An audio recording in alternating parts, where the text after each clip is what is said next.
नमस्तस्यै नमो नमः।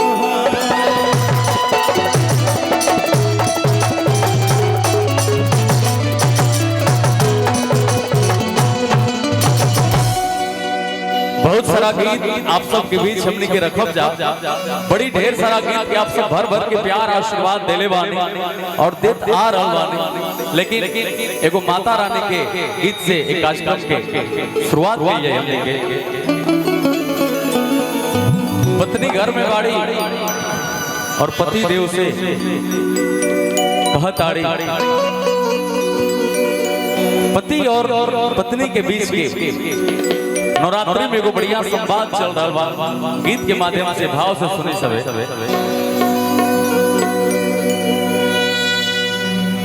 कि अंगनाली पवने बानी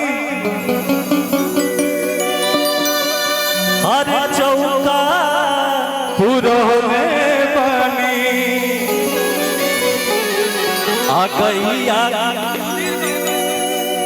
गहिया के भी हुआ के हर दिया जरोले बनी। हमारे विक्की भैया इतना अच्छा बोलते हैं आपको बहुत हृदय से हम दोनों भाई प्यार करते हैं और हमारे भैया सब बहुत ही अच्छे बजाते हैं, हमारे संगत करते हैं साथ। यहाँ पर जीतू अंकल जी बारंबार और साउंड वाले भैया बड़ा ही सुंदर ऑपरेट कर रहे हैं साउंड को, आपको भी हृदय से आभार। कि आई है तगड़वा पहले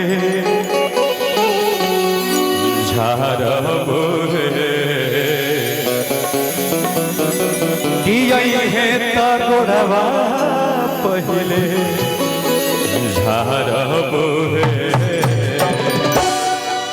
तब भाव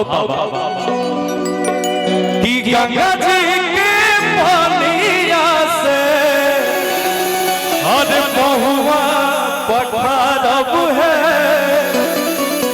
कि गंगा जी के पानिया से बहुआ पठारब है। और कि अपना सीताली माई के अपना सीताली माई के आरती उतारब है। अपना सीताली माई के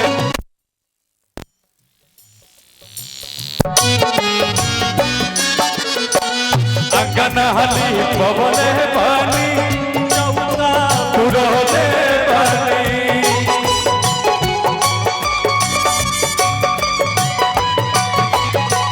भैया के भी हुआ के दिया ना जरोले बानी।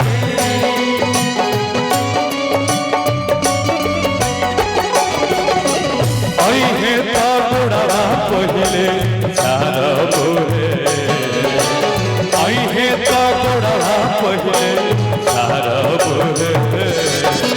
गंगा जी के पानिया से बहुआ पठारब है। गंगा जी के पानिया से बहुआ पठारब है।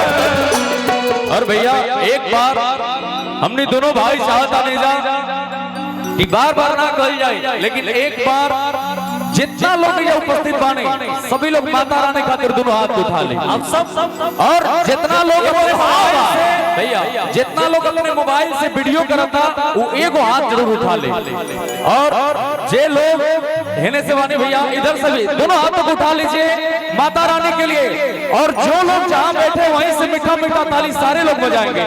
कि अपना सीताली माई के आरती उतारब है।